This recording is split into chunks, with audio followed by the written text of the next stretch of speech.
everybody. Welcome to Digital Connections, where we bring in expert advice to connect you with the services and resources to build a successful business and ultimately to create the life of your dreams. This show is for entrepreneurs, business owners, and anyone interested in running a side hustle to their current 9 to 5. One episode at a time, we help you build a successful business through amazing digital connections. I'm your host, Nancee Johnson, a marketing coach, strategist, and owner of WSI Digital Connections, which is a full service digital marketing agency. On my way to running this company, I have found amazing resources that have helped us grow, and they can help your business thrive too. Everyone needs a friend in digital marketing because digital marketing is about connecting people. So, my friends, today we are talking about sales strategies. And I will tell you, this is our 35th episode, and we have never actually done a show about sales strategies, which kind of blew my mind when I realized this. We've done plenty of episodes on every other topic: finance, business mindset, what success really means, who's your right fit client, and plenty of shows that are specifically about marketing strategy. But honestly, marketing strategy without sales strategy is kind of like a PB&J sandwich without the peanut butter, or a ham sandwich without the cheese, or worse yet, the beach without the sand or the sea. Sales strategies are such a necessary partner to marketing. It's why we say sales and marketing. But sometimes these two can butt heads as well in businesses and companies. A lot of times it can be the sales team complaining about poor leads or marketing complaining about low close rates. Neither argument is going to get your company where it needs to go. You must make peace and you must learn to leverage each other. And as many of my listeners know, I was a little queasy when I started my business, and I learned that sales was not just a matter of hiring a good salesperson. While that can help, as many business owners know, I needed to know how to sell, and I needed to get over my compunctions with the sales process. But this very fact is why it is also a little perturbing when I realize that I've never actually done a show about this before. So I think it's time that we remedy this. And fortunately, I happen to know an amazing sales strategist who is actually called the Queen of Sales, Lynn Whitbeck, and her company Petite2Queen. So business owners and entrepreneurs hire Lynn to ignite winning sales teams because most are chasing down clients stuck in a chaotic sales cycle and lacking client retention, conversions, and profits. So she helps transform thinking to the client's perspective, ending sales chaos with a robust strategic plan to harvest the hidden profits. Bottom line, Lynn will ignite your sales and unleash lasting profits. The powerful live programs delivered by Lynn and the Petite to Queen team create immediate results in easy shifts, shortening the sales cycle, building stronger relationships, and closing more profitable sales. So, Lynn, welcome to the show. I am so glad to finally have you here. Hi, it's so great to be here, Nancee. All right, so let's get right to the heart of the matter. What is the single most important element of sales strategy success? Wow, that is such a loaded question because I certainly do have, my 7 deadly sins of sales. But when we really look at it, it is thinking like the client. The client makes the decisions, and you need to guide the client through the entire journey that they go on with you, from the time that you first connect with them to the time that they sign that contract, they begin to work with you, to nurturing that relationship and receiving those wonderful referrals and expanded continued business with them. So it's really about thinking like the client, and that changes and evolves throughout the relationship. Mm, And when you put things in their perspective, because they are in the driver's seat, it's going to transform your whole business. And that should be a culture of your entire organization to think like the client. Does this mm. matter to them? You know, would they pay for it? Right? Why does it matter to them? What will it do for them? Ultimately, it's always so they can what? Mhm, mhm. Yeah, one of the, this is a little bit, maybe off of the topic just slightly, but one of the quotes that I hear a lot about, in sales is, "The fortune is in the follow-up." So why do you think that is? Oh, well, it's a really simple fact. So, first of all, when you put yourself, think like the client. Is somebody just going to jump into bed with you the first time they meet you? Okay, there's a very small amount of people that will. Okay. But for most, no. All right. So let's get real here. Most people are going to need to learn more. And that is the number one thing that doesn't occur. The stats around follow up are truly shocking. About 42% of professional salespeople never make a single follow up attempt. And then That's crazy. that it is. And then if Yeah. you go even deeper, let's a big one. After the fourth attempt to follow up, 92% give up. And yet, in B2B sales, or anytime that you're working in that, if you're a coach or you're doing something else or small business, you're most likely not to sell to that client until you've made 7 to, just put a number out there, 13 Mhm. touches. I have a 13 touch program for the follow up. So the key is that you need to continue to follow up. Next, you've got to follow up with value. Think like the client. Yes. Do they Mhm. want to hear the, "Oh, hi, Nancee. This is Lynn.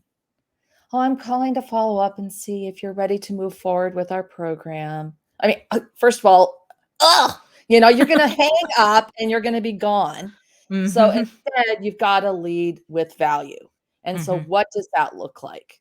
Yeah. You know, I have got a great new checklist. This is going to show you exactly how to get on the types of podcasts that you need to be on so that you will attract new audience, new people will hear about. You're going to erase your credibility and your authority. You're going to be able to borrow the ethos from the host. Oh my gosh, I'm just so excited about this. Oh, by the way, this is Lynn Whitbeck with Petite2Queen. So you lead with that value. Why does it matter to Mhm. them? So they can what? Right. Mhm. And then you slow your cadence down. Who is it? And then you really slow it down when you give them your digits and your email, etc. Mhm.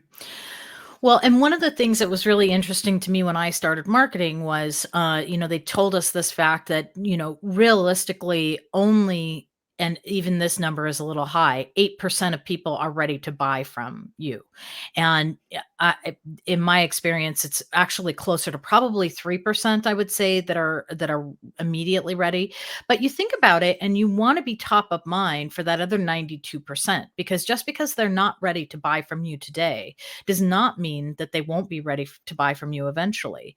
And all that time that goes by, you have an opportunity to give value to them so they know that they're going to get value when they come to you in the end, which I think is phenomenal, right?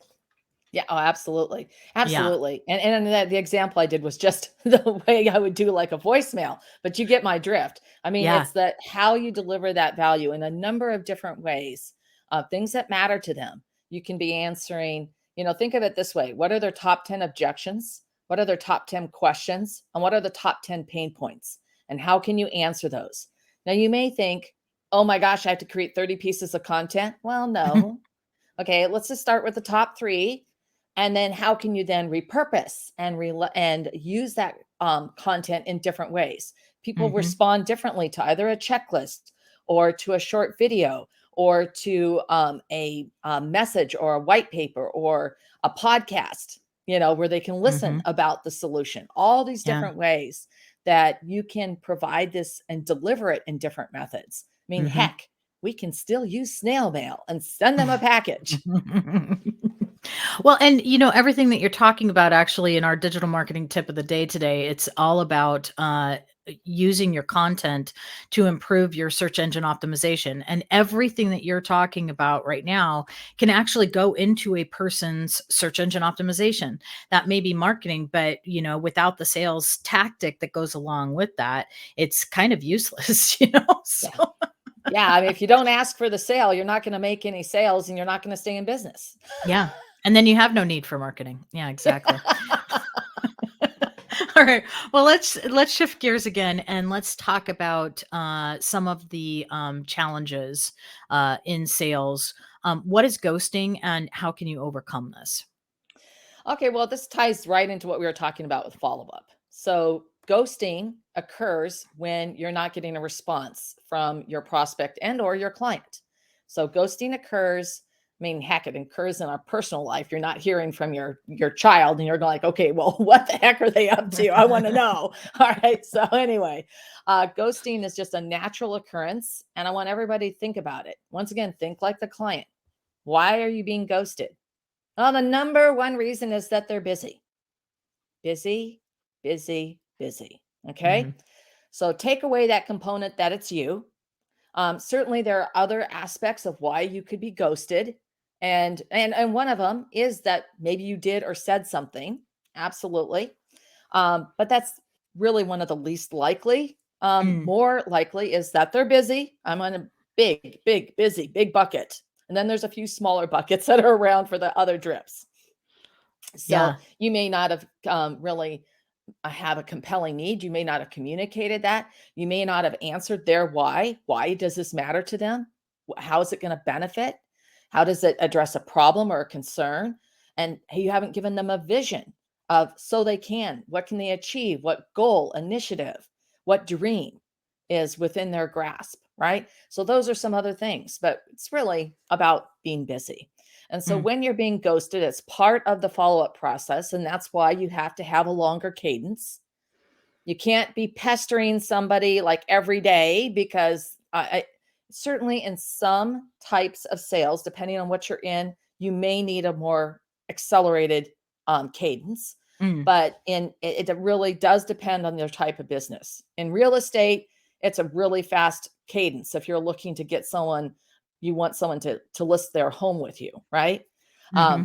Etc. So, or you're looking to secure a buyer agreement with a new potential home buyer. But in Uh-huh. many cases, you're going to have a longer cadence, which could be weekly or biweekly even. So, but you're Mm-hmm. going to have a regular cadence that you're doing and that you're delivering value. And then, of course, you don't want it just to be some kind of automated drip campaign. It's got to be personalized, and you have to do some actual outreach yourself. So I use what I call a little triumphant triangle. And that is, you can either start with, hey, pick up the stinking phone. Okay. Mm. Make a phone call, plan on getting their voicemail. You've Mm-hmm. already written the email. You lead with value. Why does it matter to them? It's short, it's sweet, it's to the point. And now, and you've also thought about who they are, as an individual, because certain personalities are going to be geared, like if they are really focused on learning and knowledge or how they like to plan and process things, you're going to want to communicate with them a little bit differently. So keep that, you want to be very mindful of that, Mm. Mm-hmm. that you create that. And once again, you're going to have templates for this. So you're going to pull from one, you're going to customize it and configure it for that individual. Mm-hmm. You've got the email ready. You pick up the phone and you don't sound like you're reading your email, but essentially you're going through the email quick, that energy, that smile in your voice. People can hear the smile in your voice. Yeah. You Mm-hmm. sound warmer and friendlier. And then you slow your cadence down when you say your name, and then you slow it way down. Remember that over 90% of people have some form of dyslexia. So Mm. you do not want to be the person who rattles off the phone number Oh, I one, can't two, three, stand four, five, that. six, 7, 8, 9. And okay, you're dead. You're dead to Yeah. me. So don't do that. Okay. So here you go. So then you do that. And then you say, I'm going to send this all over to you for you in an email. Mm. And then you Mm-hmm. send the email. Now the email will include a link so they can download the value, or they send you to something that they can watch a quick video or listen to something. That the video could even be embedded in that. So whatever it is, that's your step 2. Okay. Step 3. All right. Now, step 3 is if you haven't heard back in 3 business days, you send them a message. Do they live on LinkedIn? Use LinkedIn Messenger. Are they a Facebook user? Use Facebook. Whatever, if they are Instagram, a DM, wherever that is that they most likely sort of hang out for business or for work. I mean, unless you're selling a personal, like a coaching program for a healthy eating for type 2 Mm-hmm. diabetes, people who are trying to get past that and get some more control in their life for their health, well, then they might definitely be on Facebook or Instagram, right? But Mm-hmm. go to where they sort of live for that business and send them that message. You basically take the email, you copy and paste it, and you put it in the message. Mm. All right. Mm-hmm. Mm-hmm. Because it's the same message, but it's been delivered 3 different ways. Mm.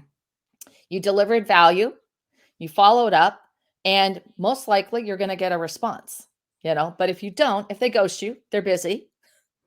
And so that you wait for your next step in the cadence. And that once again, you're thinking about that individual client and their specific needs and what they Mhm. want. So in that previous example, I was just using about healthy eating better, healthier meal plan, so you can get more movement and energy in your life. If you have type 2 diabetes, if you have looked at their profile, certainly on Facebook or Instagram, you see that they've got kids, that's going to be a value to them. They want to be there for their kids. They want to be active in those children's activities. So then you pull that sort of template, because that's a why that's their why. Why are they doing Mm, this? Why are they doing this? Because they want to be there for their kids and their family. They want to right. be there for those activities.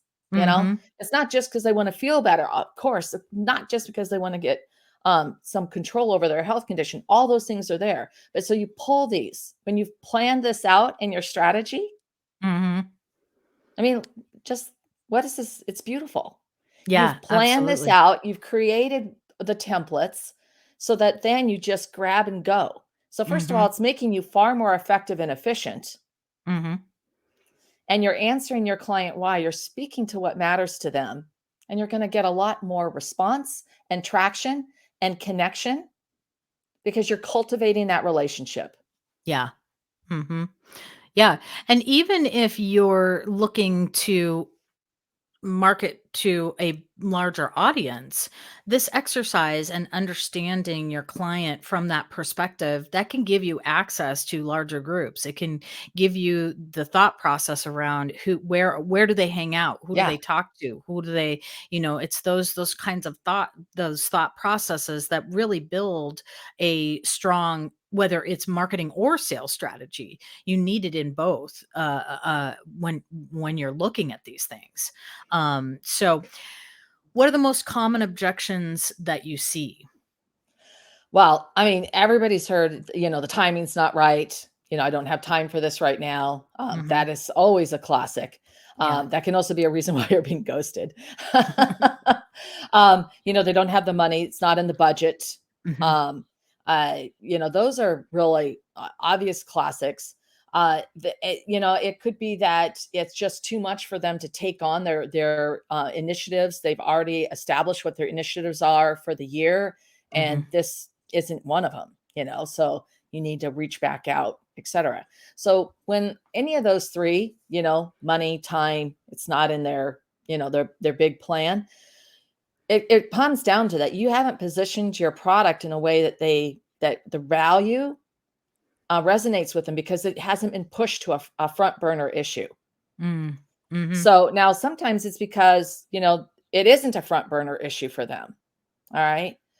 So there's that. Or you haven't connected why it's a front burner issue for them. Mm. And Mhm. in sales, part of having the dialogue is asking questions and shutting up and listening, Mm. truly listening, and then repeating back what they said and asking more questions. Mhm. You're sort of a detective. And when you get this information, it's just like research on this client so that you better understand how to position your product or service for them, and to also make sure it's a fit. Mhm. Is this right for them? Are they right for you? If the answer is no on either way, then you want to point them in the direction that will serve them. Yeah. Mhm. Because it's a long-term relationship. May not be right now, but they may know someone. You want to Yeah. give them that delightful experience. Their situation may change. They may go somewhere new, right?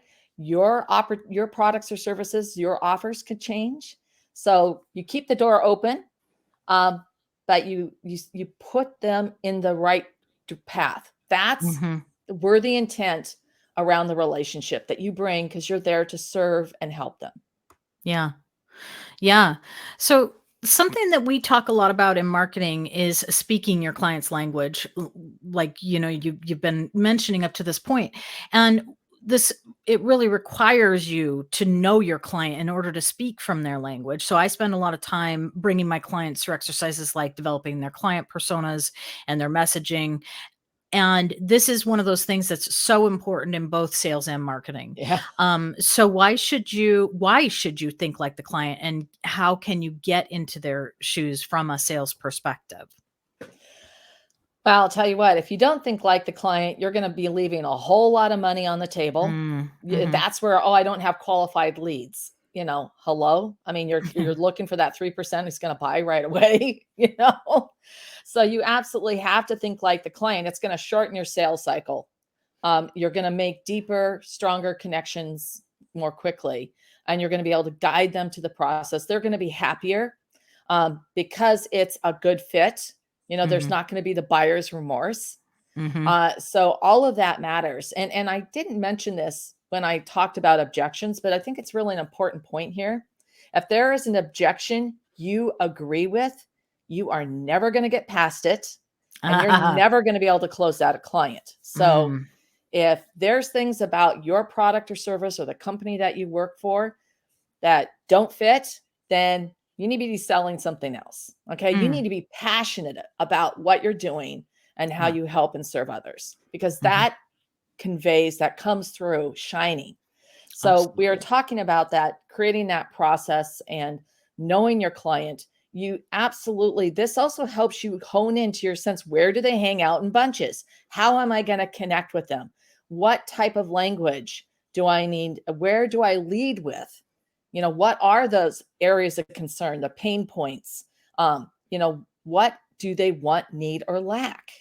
Yeah. And how does what you do, how does it answer that? How does it serve them? Why does it matter to them? How is it going to benefit them so they can? And so Mhm. what's on that? What's that so they can? What's in that golden basket? Yeah. Mhm. Mhm.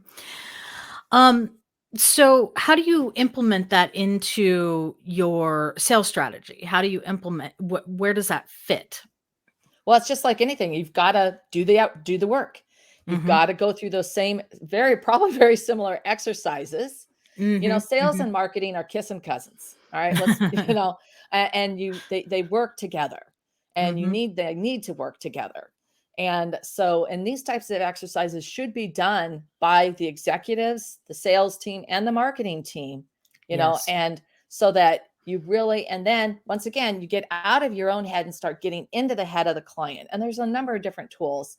So there's one thing that you can do is look at something like Also Asked or Answer the Public, and you Mm. can take, whatever it is, so you could say healthy eating for type 2 diabetes, and you put that in there, and then it's going to give you all the long tail searches that people are actually typing into Google.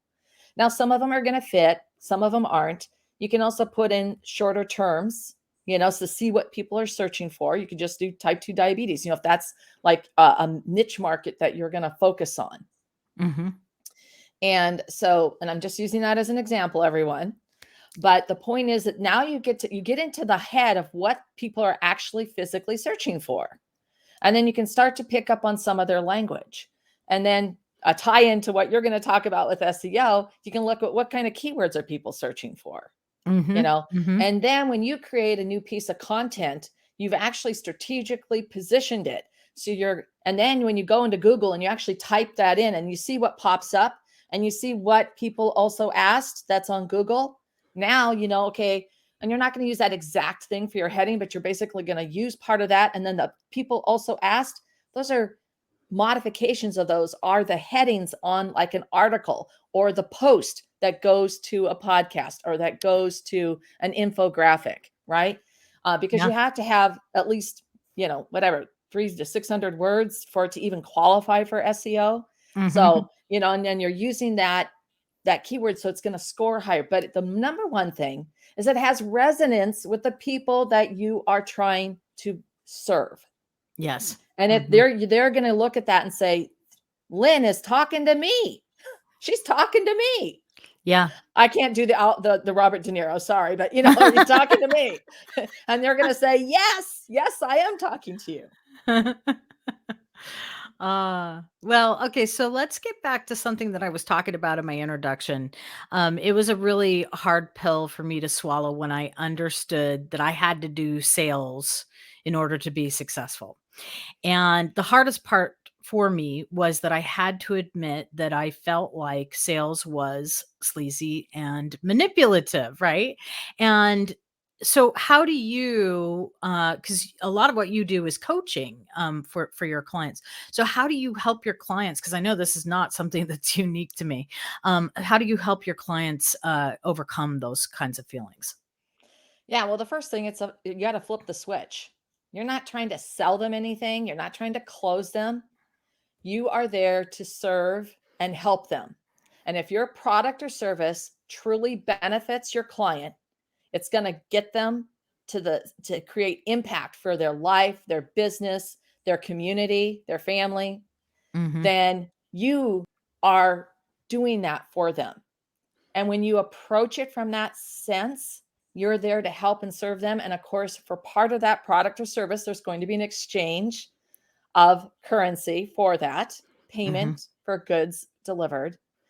But you're not selling them anything. You are serving and guiding them so that you can create impact in their world. And they, in turn, can push that impact out into the world. Mhm. Yeah, and I think as soon as I started thinking about it from that perspective and also realizing that if I'm not able to sell, then I'm actually doing a disservice, that I'm actually taking something away from people that actually need this, right? That changed everything. I love that, Lynn. That's fantastic. All right. So what is the easiest and fastest way to shorten the sales cycle?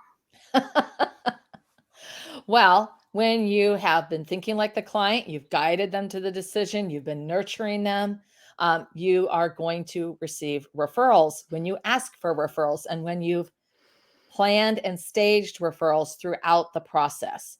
So, what I mean is, you're going to seed the idea of referrals when you're first making those connections and you're talking to the clients, and then you're seeding them through the entire sales process. It becomes part of your DNA and it's just like really natural. Like, oh my gosh, Nancee, I am so glad that we have just had this instant rapport and connection. And what's really unique about it is that, we met each other completely cold. Usually, I've been introduced by one of my clients and been given a referral. So you already know a little bit about me and I know a little bit about you. So this is just phenomenal how we've connected today. Mhm. So I've just seeded the idea that most of my clients come from referrals. And by the way, most of Mm. my clients do come from referrals. But then, of course, you have to ask for the referral. Okay. And you have to have earned the right to ask for the referral so that you've given great service and product, you know. So you ask for the referral, you receive the referral. Who else would like to have the same, a similar experience? Who do you know who would like to have a similar experience that you've had working with me? Mhm. Right. And so you get the referral, and that referrals are going to close faster.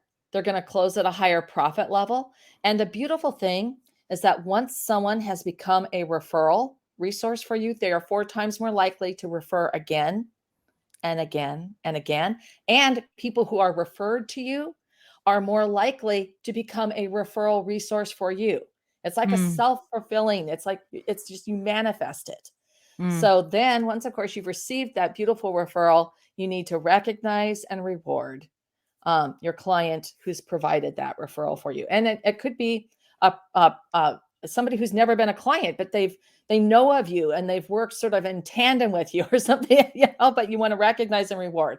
And this doesn't mean some big flashy thing. Just something that matters to them and is of value to them. And of course, a genuine, heartfelt thank you.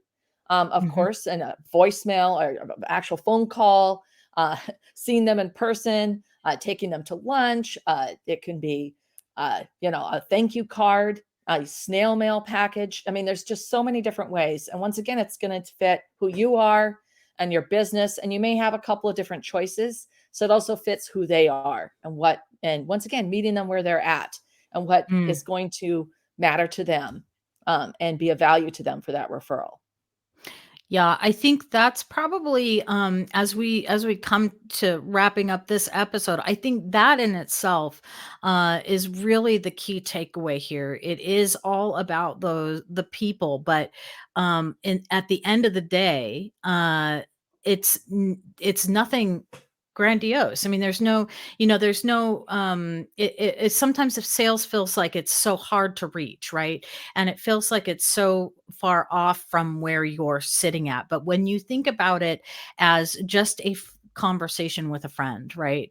And you think about it from that perspective, I think that really brings it back down to earth and it says, this is possible for you to do. Yeah, it's about a relationship. Yeah. It's about a Hmm. relationship. And it's just, think about it in these terms.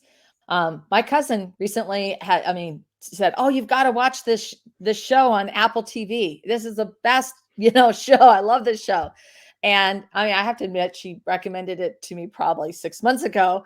But last month we basically binged watched the show and it was fantastic. Now it took that long, but that was a different type of referral, right? But it had been she had told me about it. She encouraged me to watch it. I'd love it. She was right, by the way. And so that's the type of thing that referrals are just a natural part of what we do in our Hmm. life. Yeah. So there's nothing weird or funky about this. It's just got to start being a natural part of your process.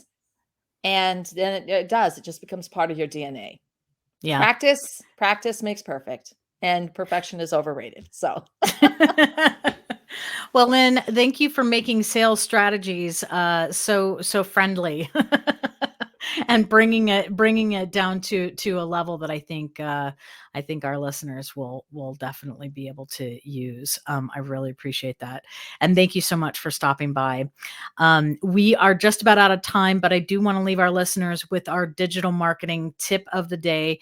All right, so Lynn kind of already told you the gist of it, but if you are not already doing so, combine your search engine optimization, the stuff around your keywords, backlinking, website coding, and whatnot, with your content marketing efforts. So what does this mean?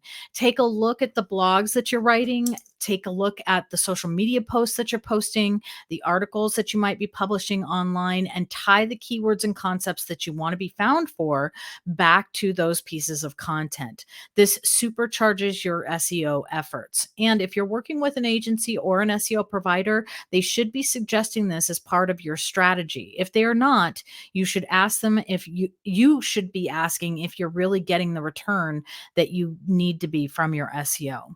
So a huge thank you to my guest today, Lynn Whitbeck from Petite2Queen. You can find Lynn at petite2queen.com. That's PETITE, the number 2, QUEEN.com. Also look for Lynn on LinkedIn as well.